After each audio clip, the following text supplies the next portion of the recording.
Hello,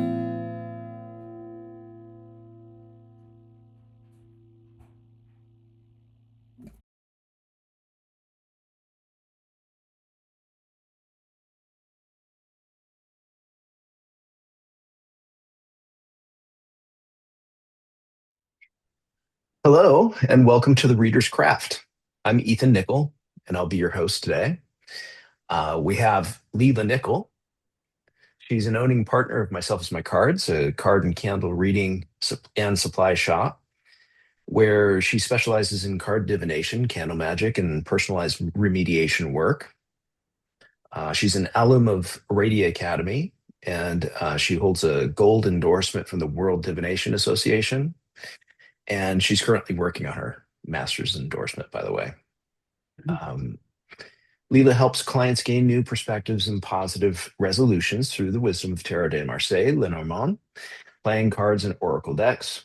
She reads dozens of candles a week for people all around the world, and she reads cards for clients at live events around Southern California and worldwide online. So, welcome, Leela. Hi, glad to be here. Okay, this is a thing called yes, not, either, neither, and. Okay. Mushroom coffee, Goonies, boats on choppy water. Yes, not either, neither, and. Y- yes, and not. So, yes on mushroom coffee while you're watching Goonies, not on a Uh, boat in choppy water. right. I got it. All right. That makes sense to me. Okay. So, let's go. They say jump right into it. The word tableau Mm. originally meant a small wooden board which painters used. This is prior to using canvas, right? And also, from what I understand, in the theater, a tableau can be a moment when the action stops, everybody freezes, and there's a moment where you can digest this. Usually something just happened or is about to happen. It's an important scene for us to investigate and look at, and everybody stops, everything's in place, and you get this moment to look around at the scene, right? Um, Now, around Myself As My Cards, we often refer to all spreads and layouts as tableaus. So, tell us about your relationship to the grand tableau. The grand tableau, the mother of tableaus. No, actually, it's precisely that, exactly that a moment in time, frozen, using all the cards in Lenormand. It's the 36 cards laid out. Um, and it is exactly made to stop, pause, take a look at sections of things that are going on. Um, it helps slow things down and focus. So, like you were saying, on that stage, people will be frozen in a certain place. So you get a moment to stop and look there at that scene, what's happening in that scene. And then you can move to the other scene and see what's happening in that scene. And then you can see how those scenes are interacting together and what's actually the interaction between the two things happening, or three things, or four things, or whatever it is that you're looking at. So it's a good tool for exploration, and it's just a wonderful beast to work with. It is a beast. It is a Yeah. beast. I feel like I'm wrangling an abnormal sized snake, just that's ready to constrict me, and I'm just, also it's beautiful, but it's always more than you expect to gain um, from just what usually sitting down with the cards. You get like an answer, and this is multidimensional, and um, yeah, And definitely. there's multiple, when you do a grand tableau, in, you know, with Lenormand, there's many um, styles and ways to read it. There's different ways to read it. You know, you front to back, side to side, up and down, diagonals, like a chessboard or like a book, or, you know, you can, it just is, that's why it is such a beast, right? Like you can do so many, there's so many options and ways to do it. And so eventually what you do is you find your own style and your own voice and you learn how to make your own flow. And still doesn't mean that something isn't going to surprise you or be a little bit challenging to suss out, you know, but like, yeah. Yeah, it's interesting what comes to the fore, what retreats to the background, and as yeah, hmm right, That's right. I mean, that's yeah. Well, I think that's kind of the beauty of cartomancy in general. It opens up, it allows each reader should have their own voice, you know. So learning a discipline, good, but learning to work with your tools better. Like let it be a part of you, an extension of you, right? yeah. That's yeah. So With the world divination style, the way Tony teaches it, um, it's very relationship driven. mhm. And they actually use directionality. The woman looks one way, the man looks the other way, and depending on where they're placed and their bum zones and all these things, right? There's the method of distance, there's the line of fate, there's yeah, the destiny cards or the fate line cards, how they play it. There's yeah, there's a lot of ways to chop apart the board, you know, or to separate, you know, or rather than chop it apart, how about make a cheese board or something that you really like? Like, how do you know, find your favorite things to look at and how do you like to approach that, right? What's the art form that you want to do? So, Yeah. yeah, it's really good for relationship stuff, but we've learned a lot financial stuff. It's really, but it is on the personal level. I mean, you're immersed right now in the traditional stuff and the way Tony's teaching it. So that's like I've noticed, I'm like, uh, that's where you're at, and you've taken it so far. I'm like, oh wow, we read differently now. It's true. It's true. Yeah. Well, you know, and again, same thing. It's like I'm in the middle of doing my master's class, and but as important as that is also me finding my voice in that tradition and that style. Yeah, And you know, you don't want to go to if you have your choice between 5 or 6 Lenormand readers, you don't want them all to be the same. Like there's got to be a personality, a style difference, how they choose. I mean, that's what makes it rich, right?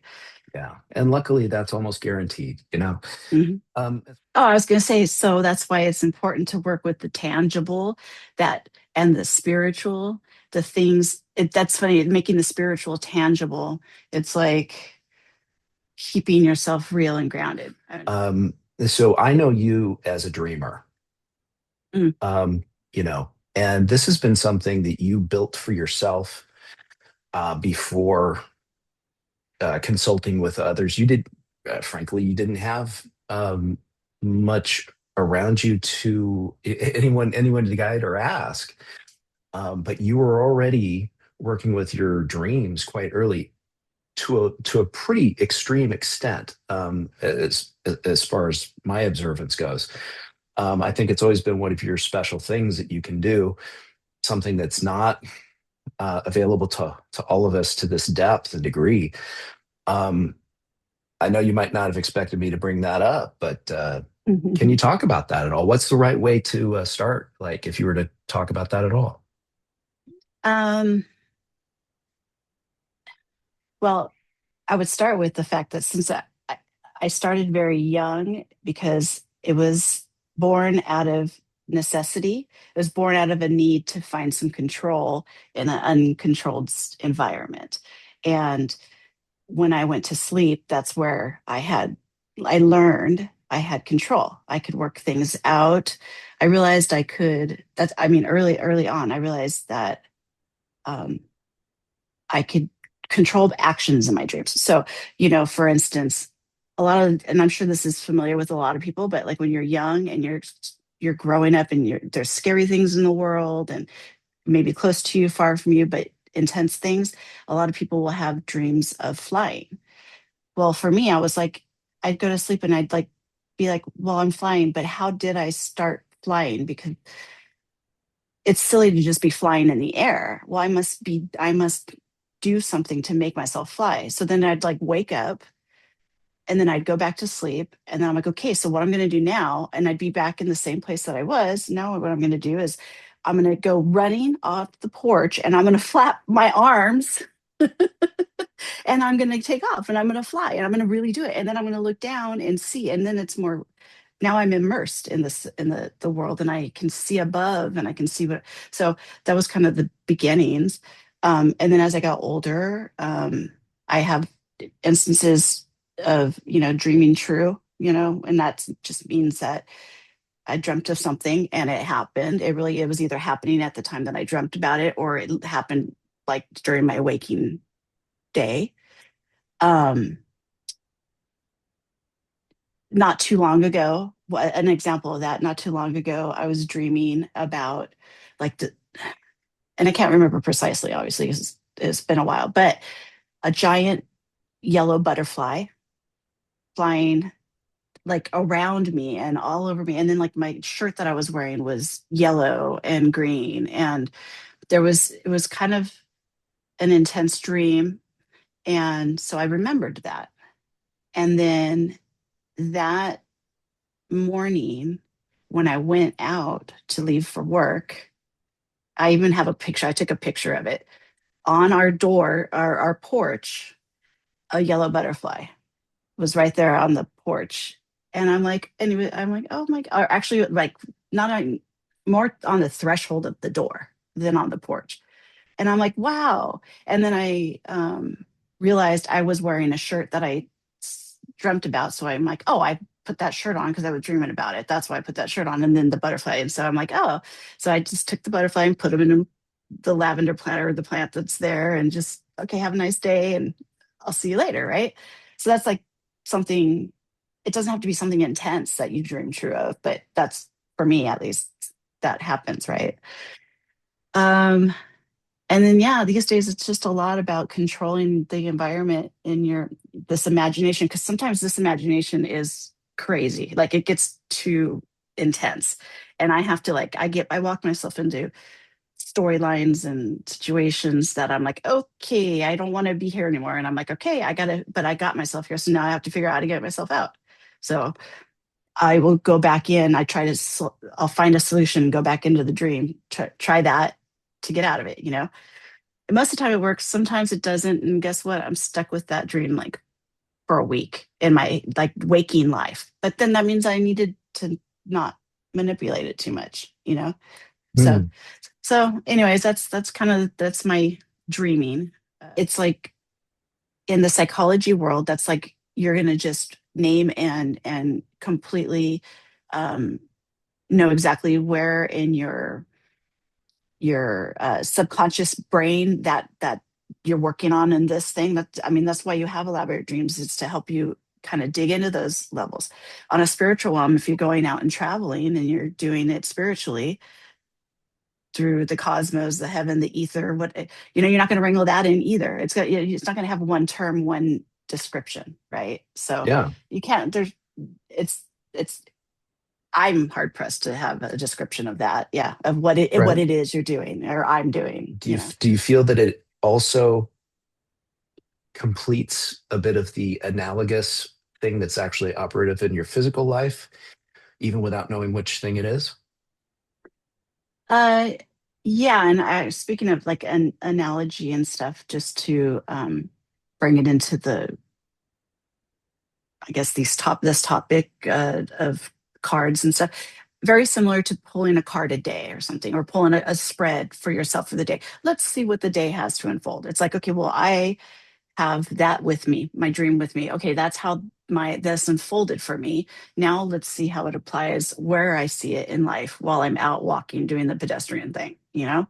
Um, and sometimes, there are things like, shoot, maybe it made me a little bit late because I had to stop and be with present with the butterfly for a little bit and lo and behold, I missed by just moments a really bad accident on the freeway or something, So, um, or I was there long enough to have a neighbor stop by and say hi, that somebody that really needed a hug or something, like just so it can be either thing. It could be either maybe it gave me pause to avoid tragedy, or maybe it gave me pause to be able to give joy or love to somebody or something, right? So, Yeah. yeah. Okay. So then another modality of reading, candles. Mm. With myself as my cards, we read a lot of candles. You read a lot of candles. It's an important part of our work. The practice of reading as many candles as we have has been absolutely enriching for me. How's the experience been for you? Uh, the same. Um, Also, it's been exciting. It's been challenging. It's a great experience. It's definitely um, helped keep that. Am I going to be silly and say, the psychic muscle working? Like the intuitive muscle working. I mean, what we do is people submit a petition that they want to be a candle lit to bring that into fruition, their petition, their wish, their desire, right? Dressed with a certain amount of herbs that correlate with the tradition that is being used, and then you light it, you burn it, and so it's these people are handing you over their wishes and desires and leaving it to you, or for your help to manifest that for themselves. And so we have these candles for, they're burned for 5 7 days, something like that, depending on what candle you do.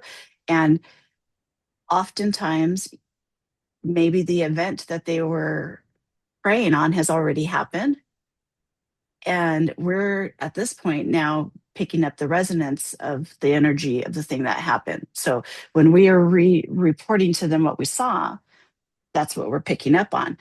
If we're lucky enough to get a candle that is burned in the future enough that the thing hasn't happened yet, then we get to put on the other muscle where we get to do our fortune telling, or give them the symbolism to help give them maybe that oomph for whatever they needed, or tell them, yes, you're going to win this case, or uh, make sure to wear your purple velvet shoes when you leave the house for that thing, like whatever, I right? don't know why it's saying this, but it is. So there it is, right? Yeah, yeah. And it's not just, it's like you see the weirdest things, and it's really a challenge, and a good challenge to try to wrangle in the thoughts and the energy into something that's precise and easy to report to the client, right? Yeah. um yeah, it's a little different than like the um ceremoncy, where you're reading live with somebody and you're talking through the things moving around and imagery that you're seeing, and it's a Or flowing thing. like dripping Or the wax into yeah, water or right, something like that. Yeah. yeah. Yeah, which So is very interesting. I'd like to do more of that.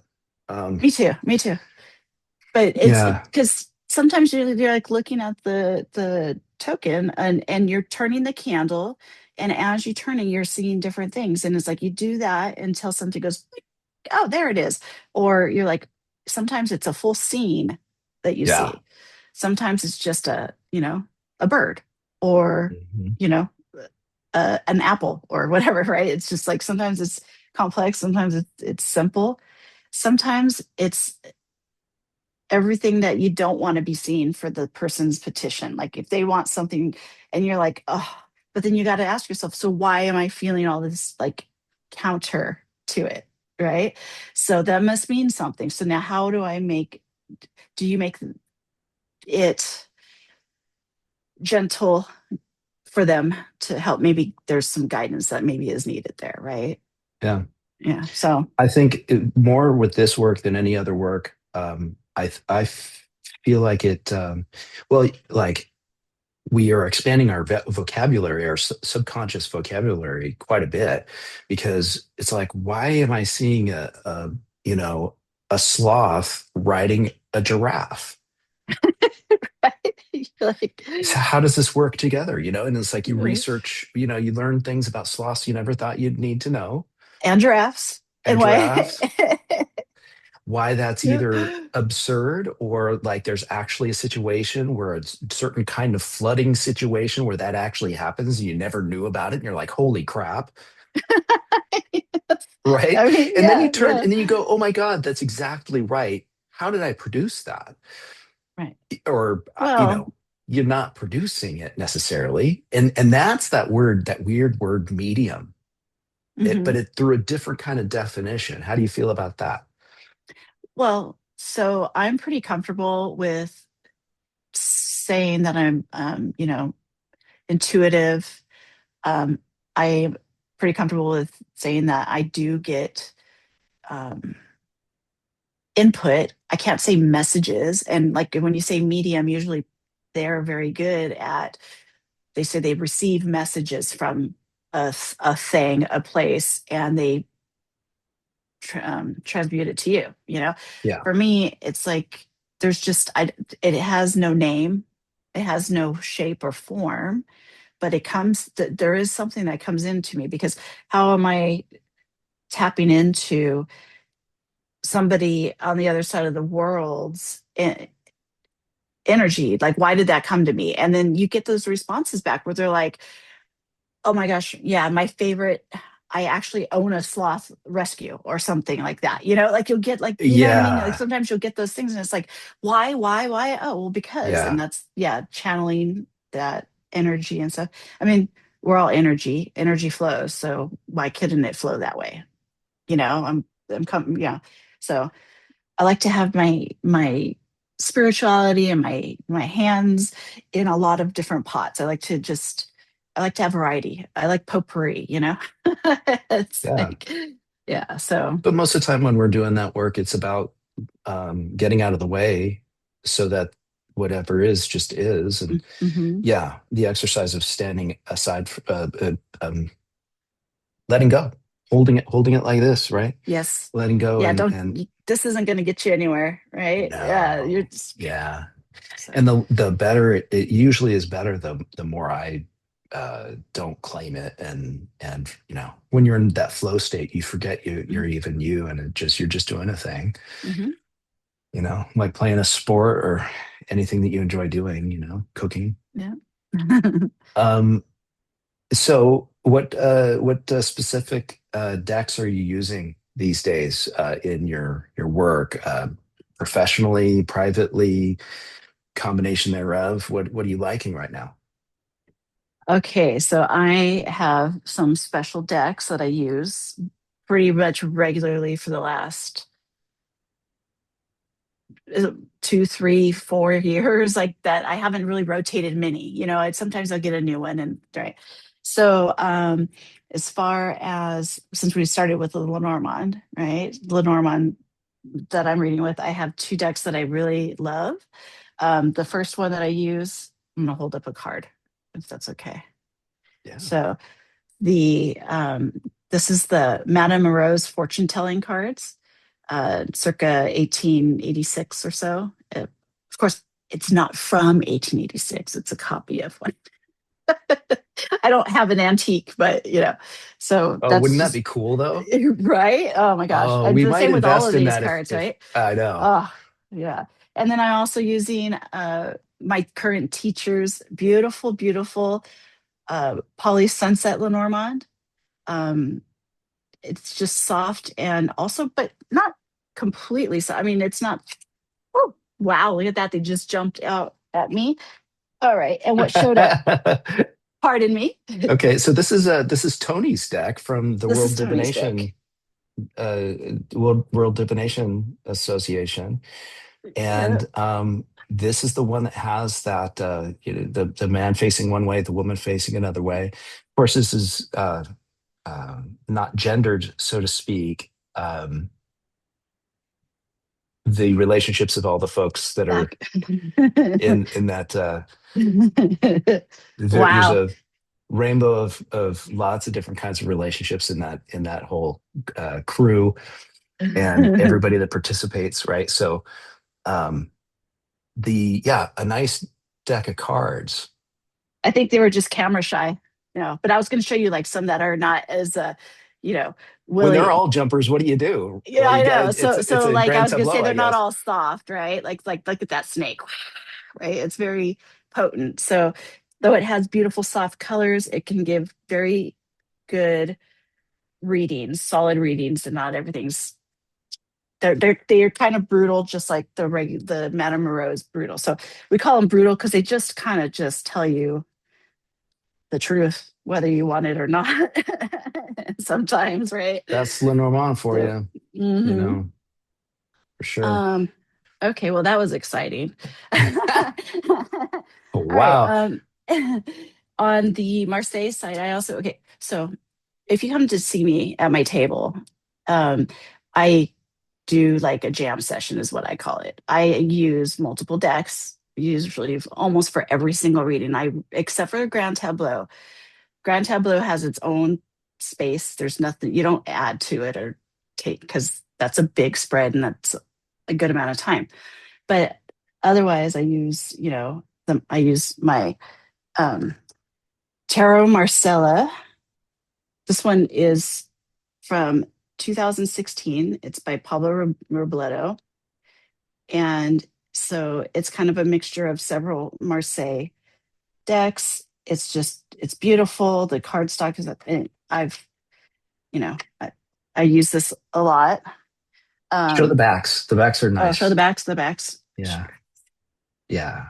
I like that. Yeah, And right. they're thin. Show the cross section of the whole deck. Oh, yeah, that would be helpful, huh? Yeah, right.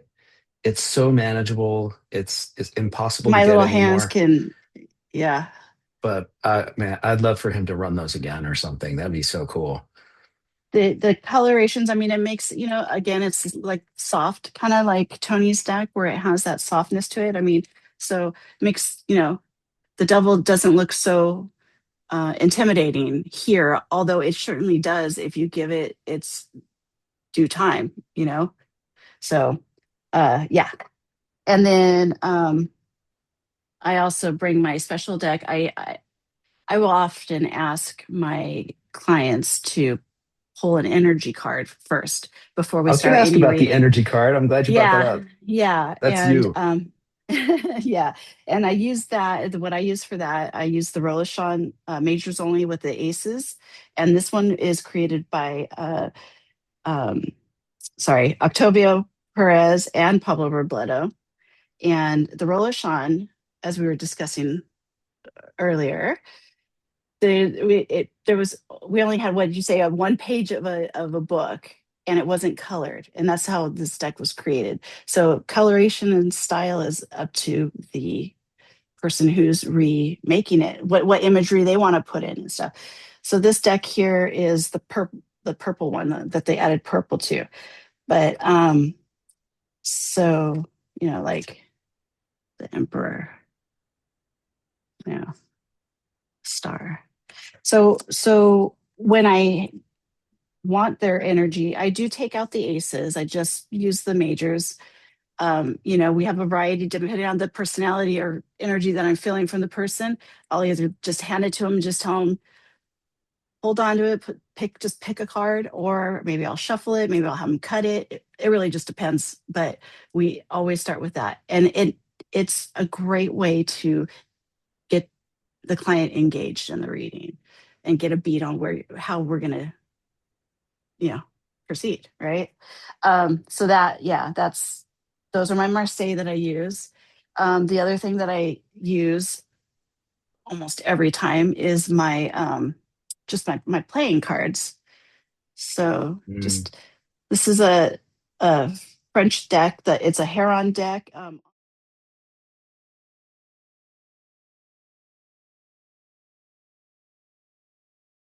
It's it's so it's soft. It's so buttery. Yeah, it's just perfect. Yeah, it's gone through at least one other lifetime of careful use. And it, like, I don't know, like it doesn't seem like it was gameplay to me. I don't think so, either. But it, it was definitely used a lot, but it's very well taken care of, Yeah. right? And Yeah. then it wasn't, they didn't select out, you can tell all of the cards were used a lot because they didn't select out the cards that you would eliminate for like nape and stuff like that. Right, Right. right. Yeah. Because some decks you get them and you go, oh, they obviously Yeah, used, this one's really clean. This one's yeah, no, it's yeah. this is a whole Lee used deck. There's none of that. Um and so the reason why I use these different decks is because they have different personalities, right? Um I don't think my style changes, but they speak to me in different ways. The Lenormand and the playing cards are very similar in their fashion. They're very kind of straightforward. They're very direct with their answers and stuff. And it's now you can make a rich story with them. I'm not saying that, but they're just very blunt, right? It's kind of good for things like you want to know about money, health, love, just straight up answers. Those decks are what I use for that. When we get into the Marseille decks, they're more about opening up and seeing things from a different perspective. So you watch the way things move. It's more of a working with the art, letting the art tell a story, letting the archetypes work together. How do they, so it's a whole nother feel, right? And that's it gives it's I was going to say it's good for storytelling, but they're actually Lenormand's great for storytelling too. So they're all I don't know. So it's all storytelling Yeah, stuff. they are. Um, But yeah, yeah. I see what you mean though, the difference. I think everybody holds it a little bit differently too, but I see that with your readings. That yeah, I was like, are the playing cards a little bit more like a judgment? Like you just like there's the cards, there's the gavel. Next.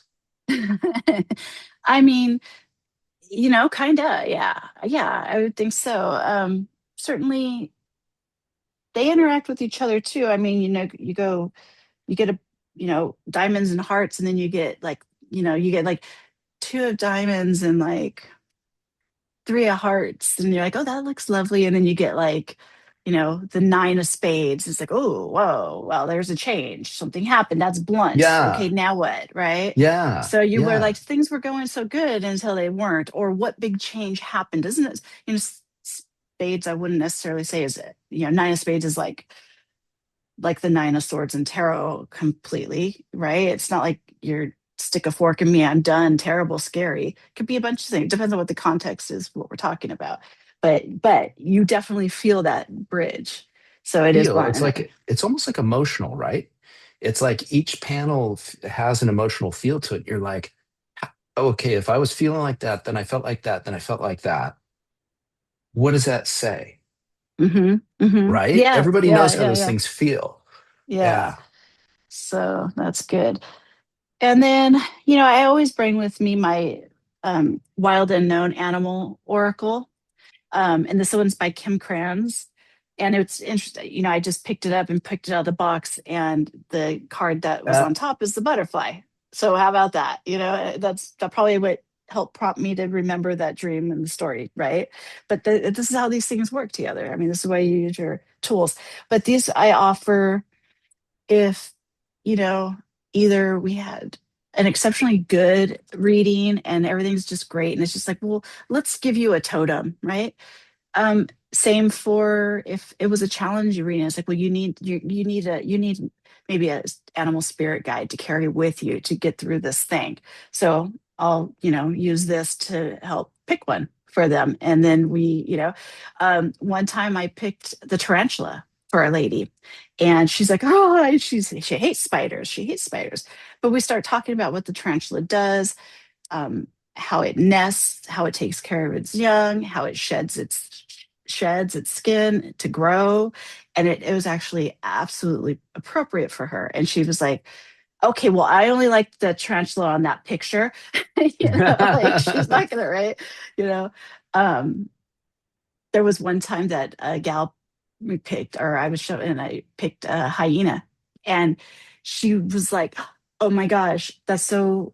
insane because that was my nickname because when I was in junior high, because that's how, like, I would laugh a lot. I would laugh at everything. And so they called me hyena. And I'm like, well, there you go. That's perfect. And it was a really fun reading that it came off of too. So they have their place too. And I always bring them with me, but I don't always use them, but they're there. So those are Yeah. my tools. That's what I use these days. In fact, that's the deck that you use when we go to shows. Before the show starts, Oh you'll yeah. Hmm.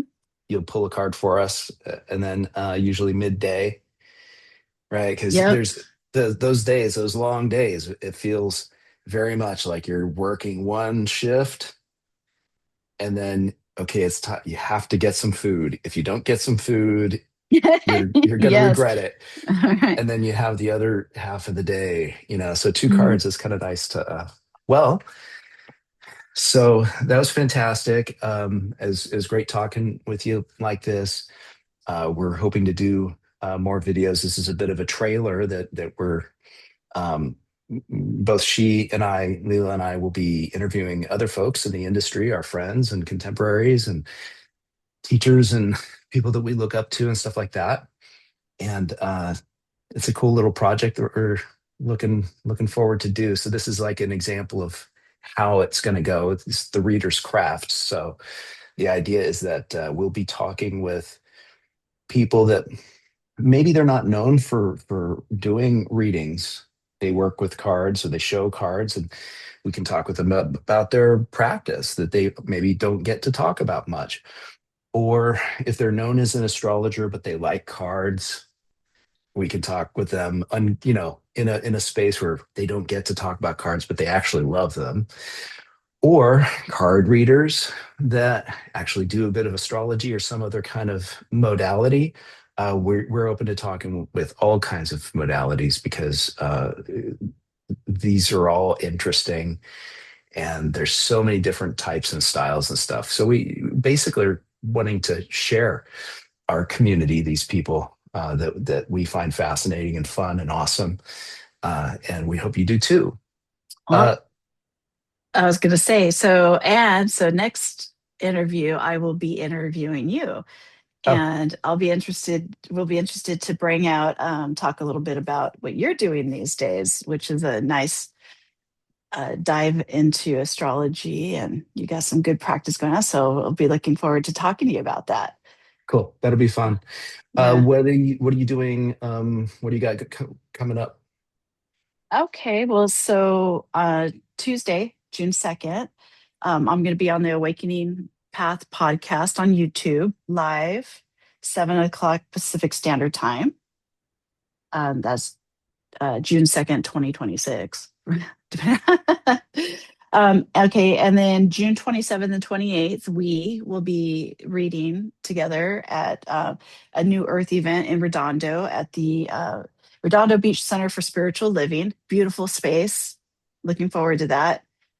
Redondo's a cool place to read. So It is. yeah. And then a few months out, I'll be reading at the United Astrology Conference in Chicago. That'll be from September 3rd through September 9th. So that's kind of what I got stacked. On top of the Awesome. things that we always do, our candles and clients in between. Oh But yeah, for real. yeah, Yeah. but those are Yeah. the big things for right now. Awesome. It was great talking with you. Thanks for sharing and be well and take care. Thanks. Bye bye. Bye.